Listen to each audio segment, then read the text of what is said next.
Kemajuan teknologi di era globalisasi membuat pemanfaatan media sosial di Indonesia berkembang sangat pesat.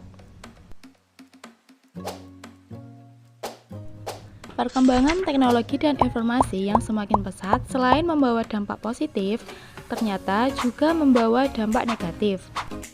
Salah satu dampak negatif yang cukup meresahkan adalah munculnya informasi palsu atau lebih populer dikenal dengan istilah hoax. Fenomena hoax semakin merajalela di dunia maya, dan dengan mudahnya penyebaran informasi melalui media sosial sehingga dapat menimbulkan beragam opini masyarakat. Penyebaran berita hoax juga mampu membawa kerancuan informasi dan kehebohan publik akan suatu informasi, bahkan dapat juga berakibat pada perpecahan suatu bangsa. Apa sih yang dimaksud dengan hoax? Hoax merupakan informasi yang direkayasa untuk menutupi informasi sebenarnya, atau juga bisa diartikan sebagai upaya pemutarbalikan fakta menggunakan informasi yang meyakinkan tetapi tidak dapat diverifikasi kebenarannya. Intinya, hoax adalah kebohongan. Hoax biasanya dikemas dalam beberapa konten seperti yang pertama, narasi informasi atau berita yang berlebihan atau membesar-besarkan keadaan. Kemudian yang kedua, foto atau gambar rekayasa yang sebenarnya tidak ada hubungan sama sekali dengan berita atau informasi yang dikabarkan. Kemudian yang ketiga, video untuk menggambarkan secara lebih nyata tentang informasi atau berita yang disebar. Contoh berita hoax. Beredar sebuah video di media sosial Facebook yang menggambarkan kerusuhan sedang terjadi di Bandung, Jawa Barat pada malam hari. Video dengan narasi Bandung malam ini berapi tersebut beredar luas di media sosial di tengah demo Undang-Undang Cipta Kerja. Berdasarkan hasil penelusuran, video berisi suasana kerusuhan yang diklaim Bandung malam ini berapi ternyata tidak benar.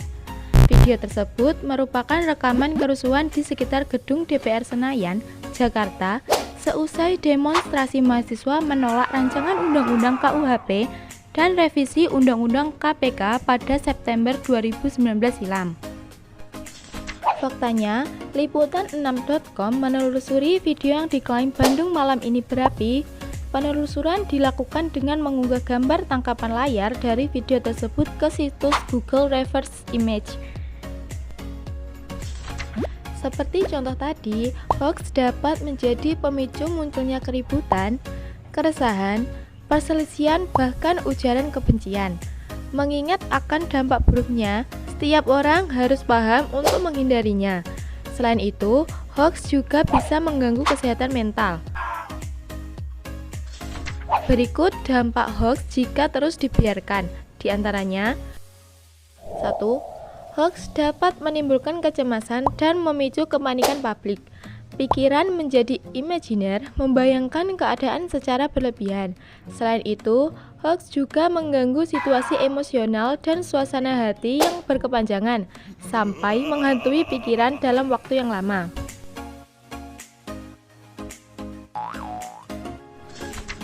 Yang kedua, manipulasi dan kecurangan dapat menjatuhkan manusia. Jika terus dibiarkan, penyebaran informasi palsu dapat membentuk mental masyarakat ke arah pemahaman hoax. Mudah percaya dengan informasi palsu tanpa melakukan perbandingan atau klarifikasi terhadap sumbernya. Bagaimana cara menghindari hoax? Cara pertama untuk menghindari hoax adalah berhati-hati dengan judul provokatif dan baca keseluruhan isi informasi atau berita. Hoax seringkali memakai judul sensasional dan provokatif. Misalnya, dengan langsung mengarah ke pihak tertentu. Judul yang provokatif sering kali sengaja dibuat untuk menarik minat dan rasa penasaran dari pembaca. Isinya pun bisa diambil dari informasi atau berita media resmi. Hanya saja direkayasa agar menimbulkan persepsi sesuai yang dikehendaki oleh pembuat hoax.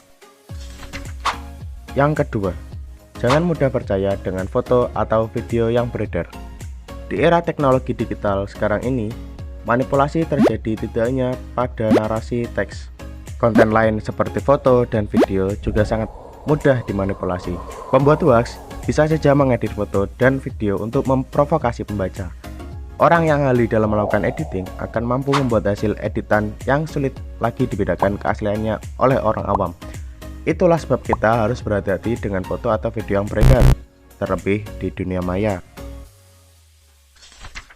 Yang ketiga, yaitu dengan berhati-hati membagikan informasi atau berita yang Anda baca. Di zaman sekarang ini, diperlukan kecerdasan dan kedewasaan berpikir dalam membagikan suatu informasi atau berita. Jangan mudah terprovokasi dengan info-info yang tidak jelas asal-usulnya yang disebarkan oleh oknum tidak bertanggung jawab.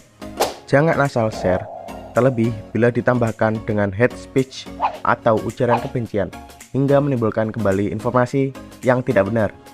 Kita harus cerdas dalam menyaring informasi mana yang berguna dan mana informasi yang tidak membawa manfaat. Apabila menjumpai informasi hoaks, kita sebagai pengguna internet dapat melaporkan hoaks tersebut melalui sarana yang tersedia di masing-masing media. Pada media sosial Facebook, gunakan fitur report status dan kategorikan informasi hoaks sebagai hate speech atau kategori lain yang sesuai. Jika ada banyak aduan dari pengguna, biasanya Facebook akan menghapus status tersebut. Untuk Google, bisa menggunakan fitur feedback untuk melaporkan situs dari hasil pencarian apabila mengandung informasi palsu. Twitter memiliki fitur report tweet untuk melaporkan tweet yang negatif, sama halnya dengan Instagram. Bagi pengguna internet, Anda juga dapat mengadukan konten negatif ke Kementerian Komunikasi dan Informatika dengan melayangkan email ke alamat aduankonten@kominfo.go.id. Di dalam peraturan perundang-undangan, hoaks tidak dikenal di dalamnya.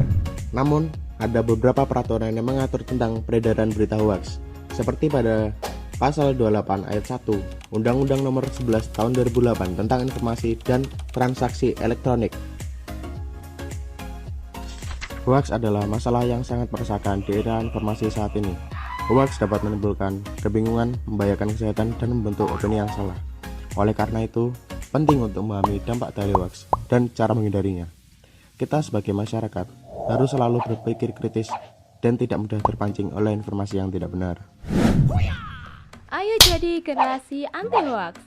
Ganteng dan cantik itu bonus. Cerdas bermedia sosial itu harus. Stop hoaks dan provokasi.